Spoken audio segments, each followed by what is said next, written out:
하나님, 6월이 되었습니다. 공기도 신선하고 나무의 푸름이 더욱 짙어지고 있습니다.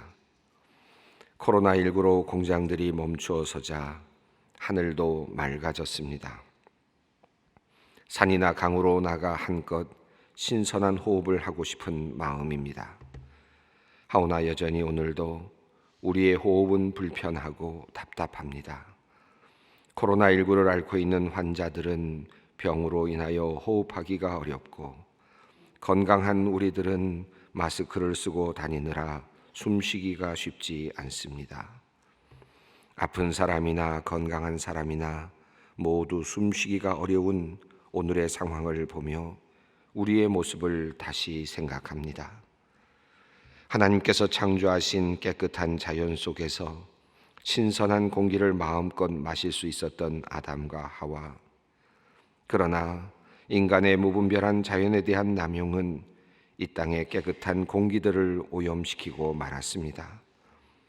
인간의 욕망은 자연을 훼손하였고, 인간은 그 결과를 먹고 마셨습니다. 뿌연 연기 속에서 탁한 공기를 먹으면서도 인간은 더욱 탐욕을 부려왔습니다. 하나님께서 코로나19라는 감염병을 내리시기 전까지 인간의 탐욕스러운 행동은 그칠 줄 몰랐습니다. 하지만 주님께서 재앙을 내리시자 인간은 모든 하던 것을 멈추었습니다. 바벨탑을 세우던 이들이 여러 곳으로 흩어지듯 우리도 그러하였습니다.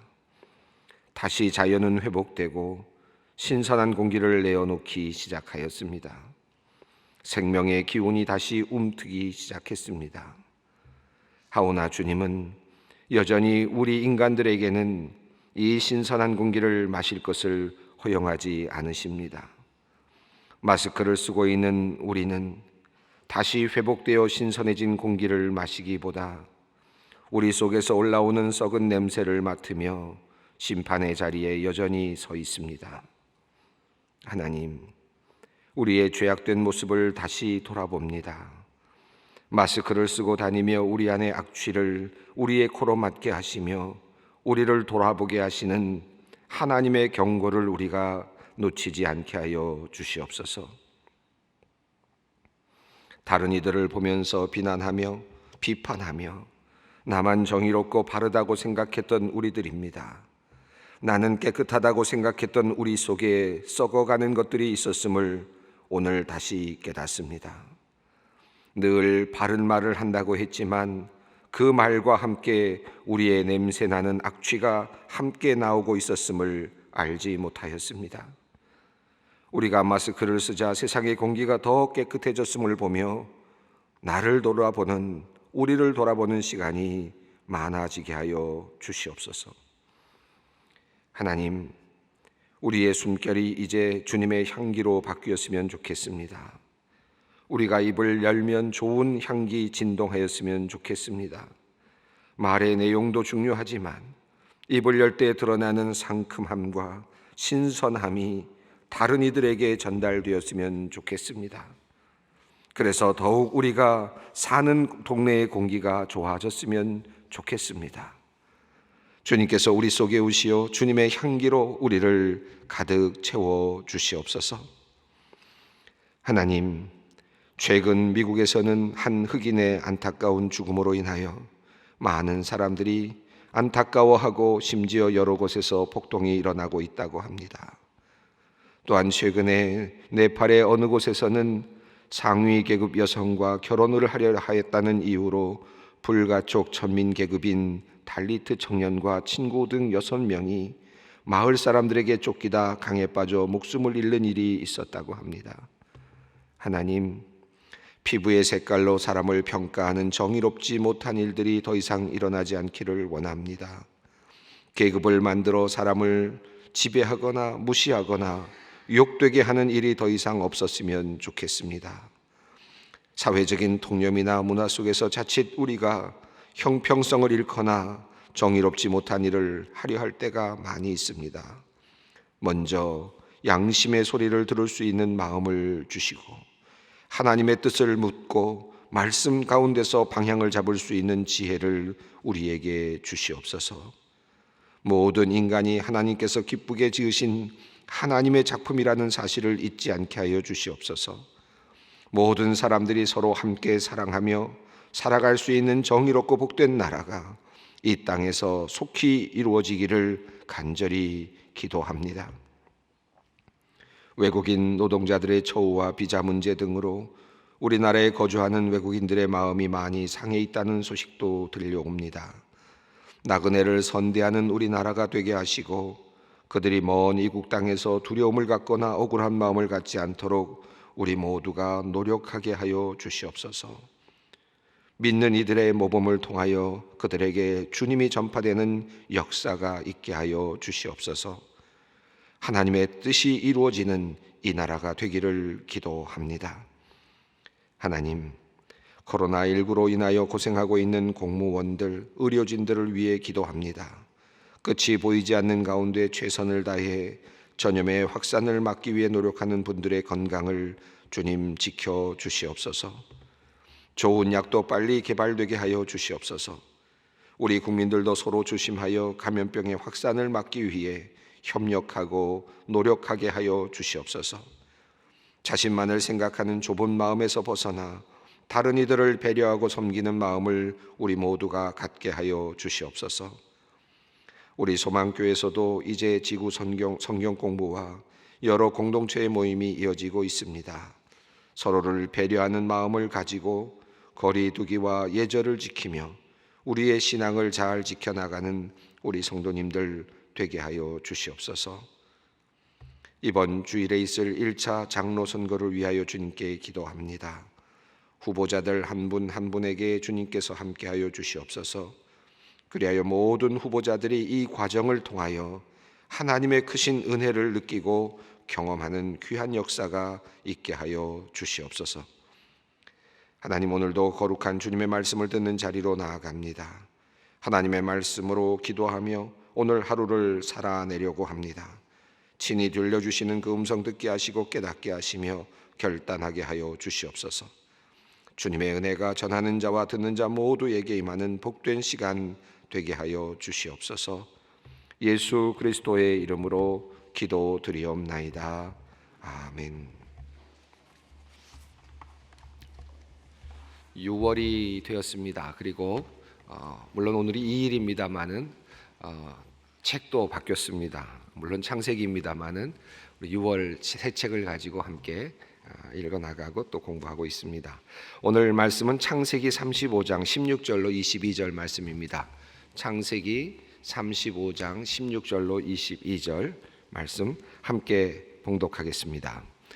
그들이 베델에서 길을 떠나 에브라스에 이르기까지 얼마간 거리를 둔 곳에서 라헬이 해산하게 되어 심히 고생하여 그가 난산할 즈음에 산파가 그에게 이르되 두려워하지 말라, 지금 내가 또 등남하느니라 하매 그가 죽게 되어 그의 혼이 떠나려 할 때에 아들의 이름을 베논이라 불렀으나 그의 아버지는 그를 베냐민이라 불렀더라.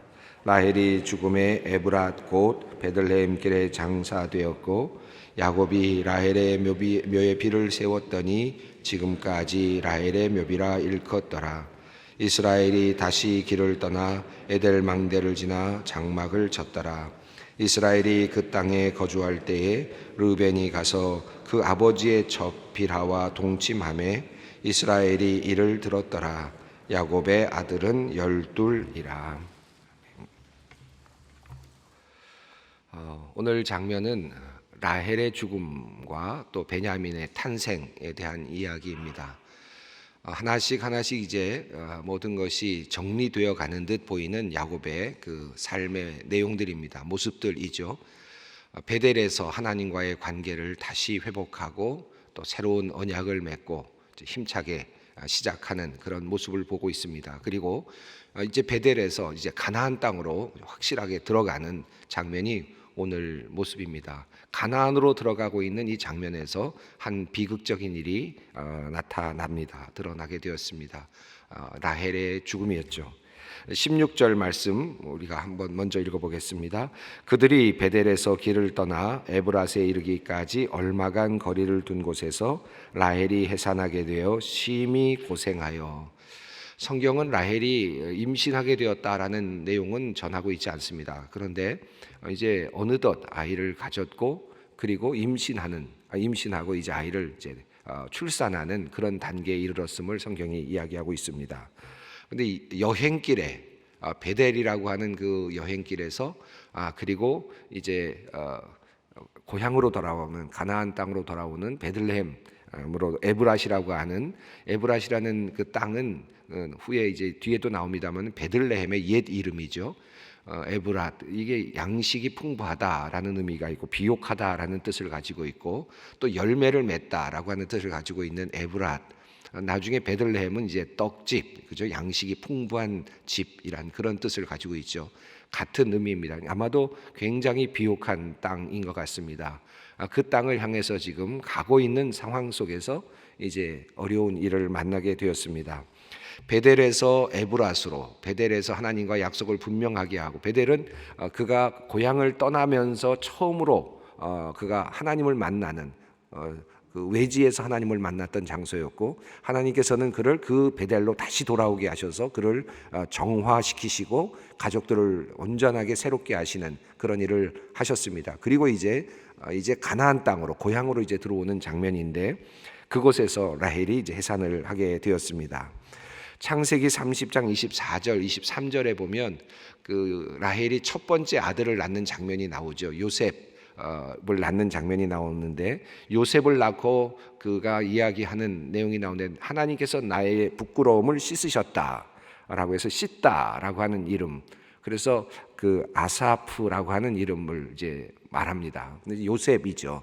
아사프라고 하는 이름을 지었습니다. 요셉, 나의 부끄러움을 씻으셨다, 이렇게 이야기를 했는데, 여기서 그 아사프라고 하는 이름을 지으면서 하나님께서 나를 부끄러움을 씻으셨다라고 이야기를 하면서 그가 덧붙인 말이 하나 있었습니다. 24절에서 그가 이어서 여호와는 다시 다른 아들을 더하시기를 원하노라, 이렇게 이야기를 했죠. 더하기를 원한다, 그래서 더해달라라는 말이 야사프입니다. 야사프, 비슷한 발음인데 언어적 유희가 있는 거죠. 아사프, 야사프, 이렇게 해서 더하시기를 원한다 라고 이렇게 이야기를 했습니다. 이 장면에서 우리가 하나 느낄 수 있었던 것은, 라헬이 그 하나님의 그 복을 받았는데 그래도 그 주시지 않던 태를 열어서 그 아들을 주셨는데, 요셉이라고 하는 귀한 아들을 주셨지 않습니까? 그럼에도 불구하고 라헬은 하나님께 감사하지는 않았어요. 보면 내 부끄러움을 씻으셨다, 자기 중심으로 해석을 했어요. 하나님 감사합니다, 이런 찬양하리로다, 이런 내용이 아니고 부끄러웠던 자기 자신이 씻어졌다라고 하는 자기의 체면이, 자기의 어떤 관점에서만 해석을 하는 거죠. 하나님의 은혜가 내려왔는데 이것을 감사함으로 받지 못했던 라헬이었습니다. 라헬의 욕심은 그리고 더해지고 있죠. 또 다른 아들을 달라라고 말합니다. 부끄러움의 해소, 그리고는 또 다른 욕망을 표현했습니다. 더 달라라고 하는, 제가 지난 시간에 우리가 읽어나가면서도 그 말씀을 드렸습니다마는, 라헬에게는 감사가 없었던 것 같아요. 그리고 자기 자신 중심으로 자기 중심적인 사고를 가지면서 내 부끄러움이 씻어졌고, 그리고 이제 나는 더 원한다, 더 달라라고 하는 그런 요구를 하게 되죠.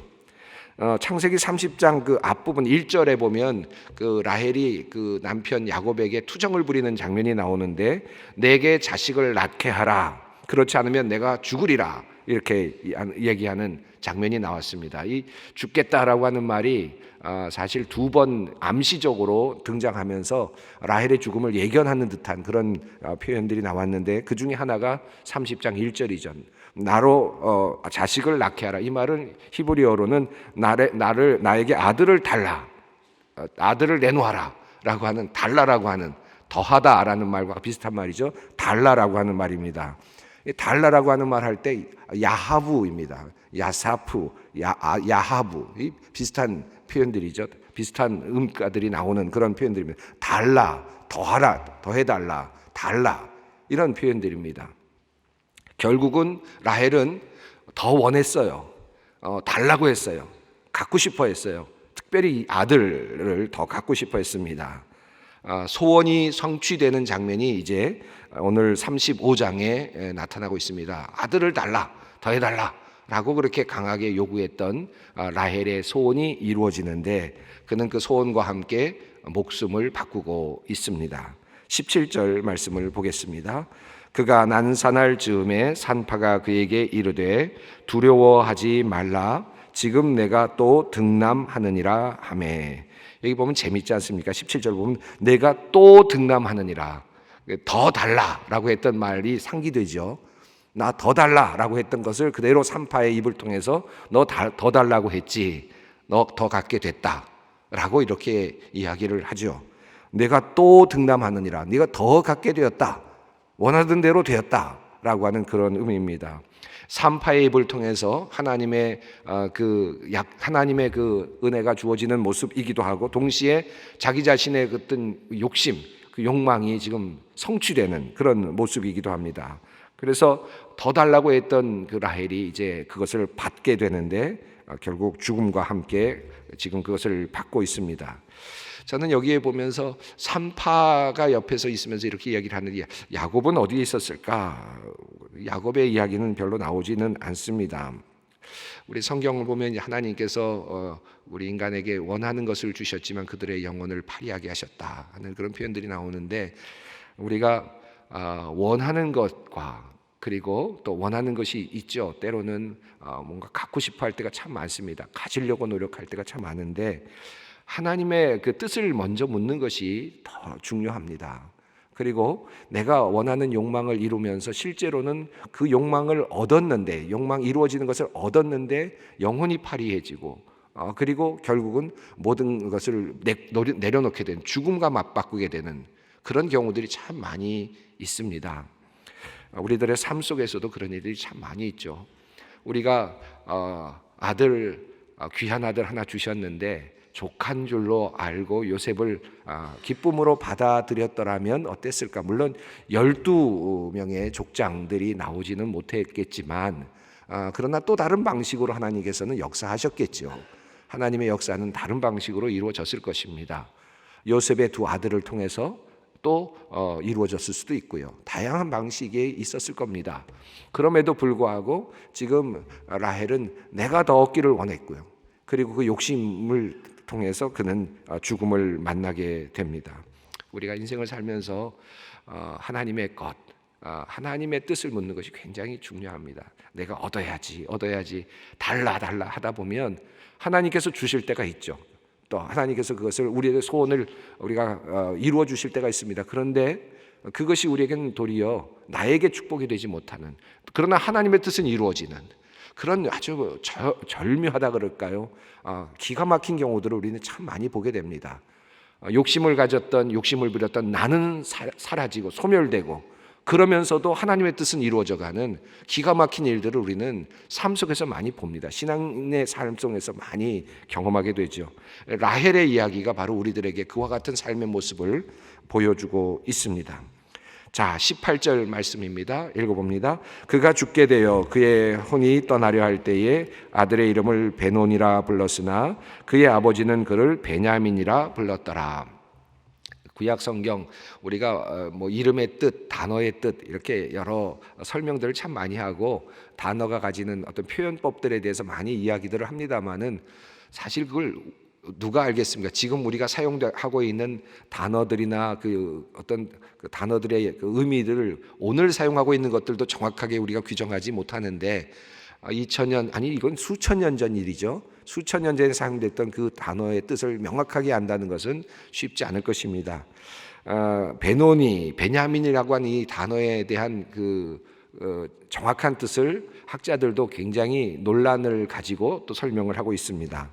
오늘 우리 교재에는 베논이는 슬픔의 아들로, 그리고 베냐민을 오른손의 아들로 이렇게 해석을 했는데 어떤 학자들은 이 단어를 내 악함의 아들 베논이, 그리고 또 베냐민은 내 맹세의 아들이라고 하는 그런 해석을 하기도 합니다. 이렇게 해석하는 데는 아마 그 단어가 가지고 있는 그 당시에 사용됐을 그 내용 뜻도 있지만은 또 맥락상으로 그렇게 보는 것이죠. 무슨 말씀이냐 하면 그 라헬이 그 드라빔을 훔쳐갖고 나오지 않습니까? 그러면서 그가 죽습니다. 죽으면서 내가 그 어떤 그런 그 드라빔을 깔고 앉았던 것에 대한 어떤 그런 죄, 그런 어떤 아직도 그 미신적인 상태에 있는 그런 상태에서 나의 어떤 악함, 또는 내가 지금까지 또 한편으로는 다른 편으로 본다면 하나님과의 관계 속에서 본다면 내가 계속 끊임없이 욕심을 부렸던 나의 악함, 이런 것들을 보면서 나의 악함의 아들, 내가 악함으로 욕심을 부려서 악함으로 인해서 얻는 아들이라고 하는 이름으로 베논이라 불렀다라고 말하고, 또 베냐민이라는 이름은 그 라반이 와서 그 드라빔을 찾을 때 야곱이 이 외삼촌의 그 신을 누구에게서 찾든지 그는 마땅히 죽을 것입니다라고 말했던 그 맹세가 이루어지는 어떤 그런 의미에서 그 베냐민의 탄생을 보면서 그 야곱은 그 맹세를 생각했을 것이다. 그런 의미에서 맹세의 아들, 이렇게 뜻을 또 해석하는 분들도 있습니다. 또 어떤 분들은 이것을 베논이라고 하는 단어를 내 불운의 아들, 슬픔의 아들이라는 이름으로, 내가 아들을 얻지만 나는 죽는 그런 관점에서 내가 슬퍼한다라는 의미에서 애도한다, 자기 자신의 애도, 나의 자신의 불운을 이야기하는 베논이라고 하는 이름으로 불렀다라는 것이고, 그리고 야곱은 이 말을 베냐민으로, 야민이라는 말은 아랍어로는 그 행운이라는 뜻인데, 그러니까 베냐민은 행운의 아들로 이렇게 해석해서 베냐민으로 불렀다, 이렇게 해석하기도 합니다. 어쨌든 다양한 이름으로 불렸어요. 그리고 이것의 뜻이 정확하게 무엇인지 우리가 알지 못하지만 적어도 라헬이 부르려고 했던 이름을 야곱은 그것을 받아들이지 않았습니다. 지금까지 모든 이름들은요, 12명의 아들 중에 11명의 아들의 이름은 다 여성들이 붙였습니다. 자기가 아이를 낳으면서 이름을 붙였죠. 그리고 야곱은 그것을 그냥 받아들인 것 같아요, 그대로. 그런데 이 아들만큼은 라헬이 부르는 이름을 불러주지 않았습니다. 그리고 야곱이 처음으로 그리고 마지막으로 이름을 붙여주는 유일한 아들입니다. 그리고 가나안 땅에서 얻는 유일한 아들이기도 하죠. 베냐민이 탄생했습니다. 그리고 라헬은 죽죠. 19절 읽어보겠습니다. 라헬이 죽음에 에브랏 곧 베들레헴 길에 장사되었고, 이 참 재미있습니다. 에브랏, 아까 제가 뜻을 말씀드렸는데 열매를 맺다, 비옥하다라고 하는 뜻이라고 그랬죠. 열매를 맺다, 열매를 맺는 그 땅에 가는 도중에 열매를 맺었습니다, 라헬이. 그리고 아들을 낳았죠. 그러나 그는 죽습니다. 그리고 베들레헴 가는 길, 베들레헴이라고 하지 않았고 베들레헴으로 가는 길에서, 이 도상에서, 이 말이 참 또 의미가 와닿습니다. 여러분 묵상하시면서 이런 그 느낌이 느껴졌으면 좋겠는데, 베들레헴은 어찌 보면 약속의 땅과 같고 비옥한 땅과 같고 그리고 모든 것이 풍부한 땅인데, 그 가는 길에 목적지를 바로 앞에 두고 그러나 그 욕심을 가지고 있었던 그는 결국은 그 길 도상에서 그 땅까지 들어가지 못하는 그런 안타까운 그런 모습을 보게 됩니다. 라헬은 그래서 그 약속의 땅까지 들어가지 못한 모습으로 끝나게 됩니다. 안타깝죠. 20절 읽어보겠습니다. 야곱이 라헬의 묘에 비를 세웠더니 지금까지 라헬의 묘비라 일컫더라. 야곱은 이제 비를 세우는데, 돌을 세우는데 여러 번 세웁니다. 베델에서 2번 세웠죠. 그가 바단 아람으로 가면서 한번 세웠고, 그래서 하나님을 만나면서 세웠고, 다시 또 어려움 속에서 그 디나의 사건을 통해서 어려움을 당하고 다시 돌아가서 베델에서 다시 정화하면서 또 돌을 세웠는데, 이제 3번째 돌을 세우는데 라헬의 묘비의 돌을 세웠습니다. 자, 여기 참 보시면 참 재밌습니다. 20절에 보면 앞부분에 야곱이라고 되어 있죠. 그런데 20절, 21절 읽어보겠습니다. 이스라엘이 다시 길을 떠나 에델 망대를 지나 장막을 쳤더라. 여기에서부터 드디어 하나님께서 부르시는 이스라엘이라는 이름이 불려지기 시작합니다. 야곱에서 이스라엘. 그 전에 하나님께서 이제는 이스라엘이라 하리라 이야기하시잖아요. 그런데 그럼에도 불구하고 계속 성경은 야곱이라고 하는 이름을 불러주다가 이제 물론 뒤에도 이해를 돕기 위해서 야곱이라는 이름이 계속 나오긴 합니다. 그런데 혼용이 되죠. 근데 여기 이 부분에서 20절에서 21절 사이에는 큰 갭이 있습니다. 변화가 일어나요. 야곱에서 이스라엘로 이제 바뀝니다. 어느 시점에서 바뀌었습니까? 라헬의 죽음과 함께 바뀌었어요. 라헬을 장사하고 나서부터 이제 이스라엘이 됩니다.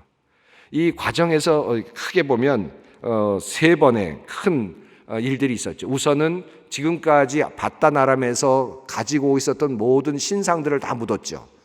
상수리 나무 아래 묻었습니다. 묻는다가 이제 세 번 나오는 거예요. 상수리 나무 아래 뭘 묻었습니까? 신상을 묻었죠.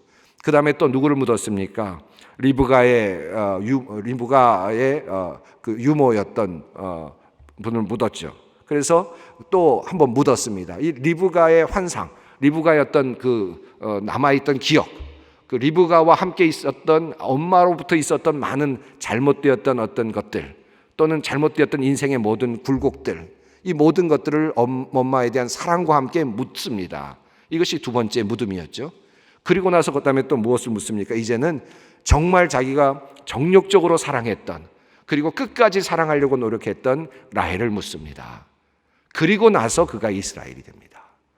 그가 이스라엘이 됩니다. 이게 참 묘하죠. 우리가 깊이 묵상해 볼 귀한 말씀입니다. 22절 말씀, 이 말씀은 우리가 다음 시간에 좀 읽겠습니다.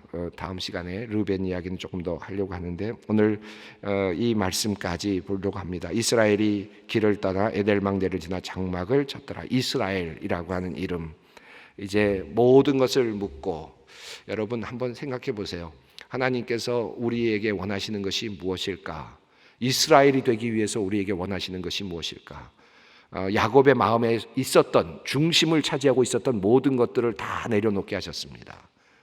그리고 이스라엘이라 불러주시는 하나님, 그 안에 있었던 라헬이 중심이었던 그 사랑을 내려놓고, 또 리브가에 대한 그 모든 것도 내려놓고, 신상들도 내려놓고, 이제는 그 안에 하나님만 계시는, 하나님만 존재하시는 그 상태를 만드신 후에, 그리고 하나님은 그를 이스라엘이라 이제 불러주십니다. 이 말씀 붙잡고 우리 기도의 자리로 나아가겠습니다. 하늘에 계신 우리 아버지, 아버지의 이름을 거룩하게 하시며 아버지의 나라가 오게 하시며 아버지의 뜻이 하늘에서와 같이 땅에서도 이루어지게 하소서.